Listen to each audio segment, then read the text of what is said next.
Here with head women's basketball coach Jamie Cluesman, coming off of a very big, very exciting win against Emory and Henry on Wednesday night. We're talking on a Friday here. You guys will play Mars Hill tomorrow on the road.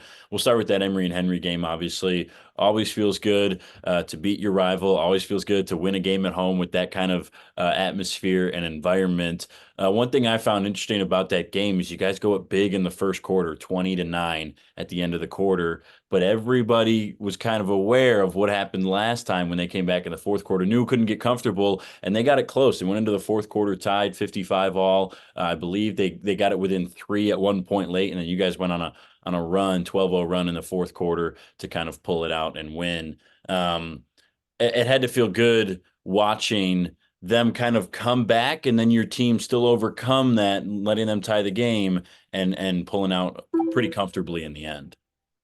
Yeah, I mean, first about the atmosphere. I mean, it was electric. Our girls talked about it immediately after the game.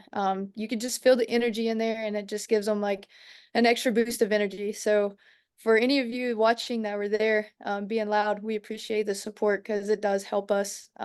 We feed off of you guys. So, thanks again, and we hope you can continue to come and support us. But yeah, talking about the game, jumped out to an early lead. It's kind of very similar to how we played them at their place. And then they dropped back to that 1-3-1, which we knew they were going to do that. Took us a little bit to kind of figure it out.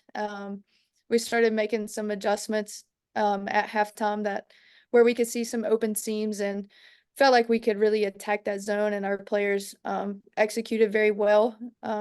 You already know I'm huge on assists, so we made the extra pass. We passed up good shots for better shots and took high percentage shots. So I think that ultimately helped us get the lead and be able to retain that. But down the stretch, we weren't going to make the same mistakes as we did at their place. We made some defensive adjustments and were able to defend them a little bit tighter down the stretch to prevent all those late threes that hurt us at their place.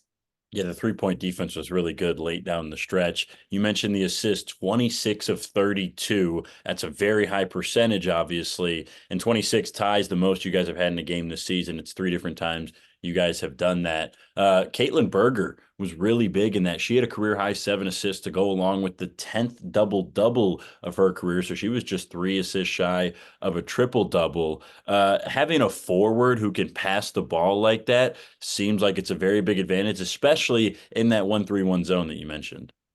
Yeah, I mean, it's a big advantage when your post can pass the balls just as well as your guards can. But Caitlin Berger has a very high basketball IQ. So sometimes she can see plays develop before they even happen, and I think that leads to some of her assists.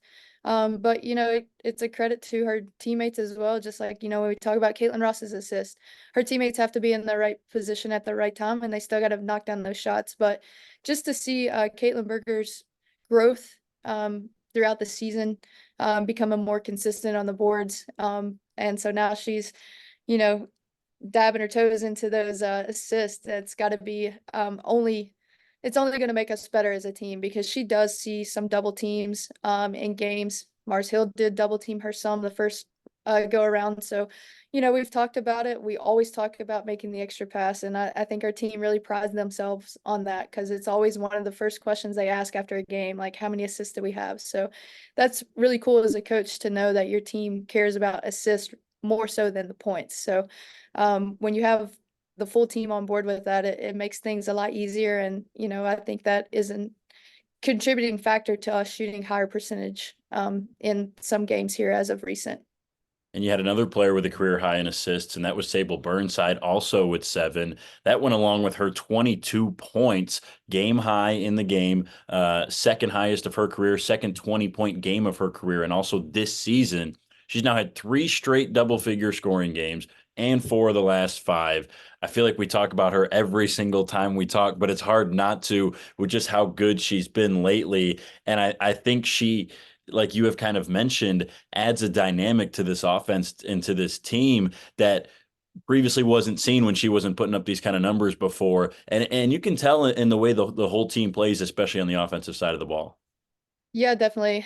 Sable is really, really fun to coach, but she's also really fun to watch. And I know like the fans get excited, when she catches an alley-oop to finish at the rim and things like that. But Sable has really bought into executing our game plan. She's also built a lot of confidence with her shot. And early in the Emory Henry game, she was struggling with some of her shots that she normally hits. And it's one of those things with a player like Sable, you have to constantly be in her ear, telling her like, "Hey, you're gonna hit the next one. You're gonna hit the next one," just to boost her confidence and have her still catch the passes in rhythm to go into her shot without second thinking or overthinking her shot selection. So she's put the work in.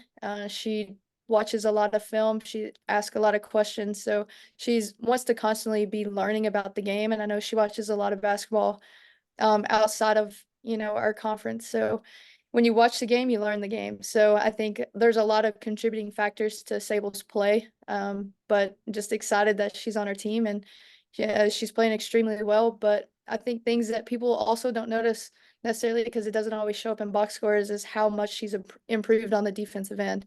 There are times earlier in her career, even earlier this year, she would gamble a lot, get herself out of position, get beat off the drive frequently. So she's really bought into that side of the ball as well. So just overall growth for Sable has been incredible to watch and to witness every single day. Along with Sable and Caitlin Berger, you had two other scorers in double figures. It was Sarah Burton and Caitlin Ross with 14 each. Caitlin Ross obviously made headlines with her 125th career starts, tying the sack all-time record. I doubt there's going to be any lineup changes in which she wouldn't break it tomorrow against Mars Hill with 126. But also, she had 5 assists in that game. That puts her at 773 in her career. Four more assists Saturday, and she'll move up to second all time on the sack assist leaderboard. Just another feather in her cap that is just kind of flowing with feathers at this point. And she's just been really impressive. Yeah, she's impressive. She's another player. I'm glad she's in our program. And as a coach, she's made me a better coach. And just like you said, it's just another thing on her list of accomplishments and records and things like that. So, she's going to be one of the most decorated players to ever play in our program. Her future is very bright once the ball does stop bouncing, but we're going to enjoy it while she's still able to play. And we're going to continue to give her her flowers and enjoy every second that she is playing for this program. So just overall excited for her to keep knocking things off her list and watch her enjoy it during that time as well. So always proud of her and looking forward to the next game. I find it interesting that you mentioned how she makes you a better coach. And this is something that I haven't had a chance to ask you about yet. But one thing I noticed a couple of games ago on the road against Coker, I don't know if you remember this. I believe it was right before halftime, right before the end of the third quarter or something. You guys had a baseline out of bounds set. You called the play. I believe you called two. And she looked at you and said, no, call one instead. You guys switched it to one, and she got an easy layup right out of that. And she kind of had a wry smile on her face about that. Just talk about like, or, obviously her leadership and understanding of the game of basketball, but not many coaches are going to do that either. Trust their player like that and switch the call, and you guys got a layup out of it. Yeah, I mean, she's just a player who has bought into the system. As a player, sometimes you get a feel for the game in a completely different way than as a coach. So, I trust our players. So when they come with me with ideas or, if they want to make adjustments on a specific set or whatever, like I'm not going to tell them no. But that was an incredible read by her, and she had the confidence to make that call. And she knows she's an extension of me. And we're always bouncing ideas off of each other. And, if you notice in games, we always have that constant communication as well.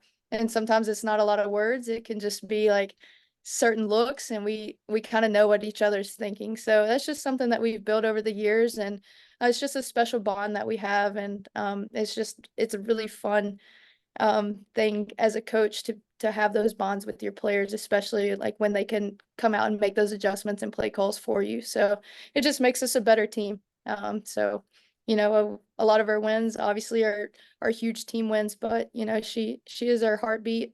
She's our leader out there. I think that's a great way to put it, an extension of you. And I think that play just that kind of stands out in my mind as something that was really evident of that and really cool to watch from the sideline, which I thought was pretty cool. You guys shot 50% from the floor against Emory and Henry, third highest in a game this season for you guys. The offense has really grown in the last couple games. As we get to the end of the season here, and you've talked about it, wanting to be in that postseason conference tournament and playing postseason basketball. With the offense the way that it is, it seems like the sky is the limit for this team and what they can do and kind of the havoc they can wreak on this conference as we end the season here. Yeah, we just have to match that on the defensive end. We've got to continue to have that defensive intensity. And I felt like we really had it against Catawba. That was the most complete game I think we've played all year. And then when we go up against Emory and Henry, we had some missed assignments. So we can't just turn it on and turn it off on the defensive end. But, we're not a team that can just trade baskets with teams. Our priority is to defend the ball, try to create some offense from our defense. And, I think 26 assists on 32 made baskets, you're going to shoot the ball well if you're moving the ball, making the extra pass. Like I said earlier, passing up a good shot for a better shot.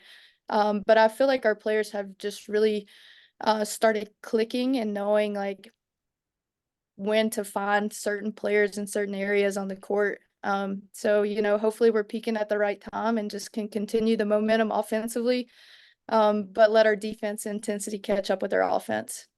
So looking forward to Mars Hill tomorrow. That game will be on the road. You guys already played Mars Hill once earlier this season, an 87-83 win for you guys back in, I believe it was December, maybe even been late November. But we're at the point of the season now where you're starting to face teams for a second time. Six of the final eight games, like we said, are going to be against the team you've already played this year. What are some challenges as a coach in the fact that, there's not really any secrets between teams anymore and you've already seen each other once? How much more difficult does it make it to go out there and still find a way to win? You just have to tweak a few things. Just watching Mars Hill, she's definitely tweaked her lineup. So they're playing players in a few different positions. They're playing sometimes four guards at one post. So, she's trying to change up a few things. And they're pretty explosive offensively. Emory does a great job of coaching them. They're going to play hard. We know they're going to play fast. We know what to expect. It's just going down there and executing. But it's fun playing teams a second time. I think so, because it's like who's going to make the best adjustments, who's going to be able to go out and execute, even though the opponents know exactly what's coming. So, it's just players making reads. And then I think it's really going to come down to the defensive side of the ball. So who wants it more? Who's going to rebound? Who's going to defend? Well, when you talk about players making reads, we've obviously talked about Caitlin Ross a ton, and she's one of the best at those. So hopefully that is an advantage for you guys tomorrow. That game for the fans at home will be at 2 p.m. from Mars Hill. You can catch it on WLSD, AM 1220 and FM 92.5. Jamie, best of luck on the road, and we'll see you when you get back.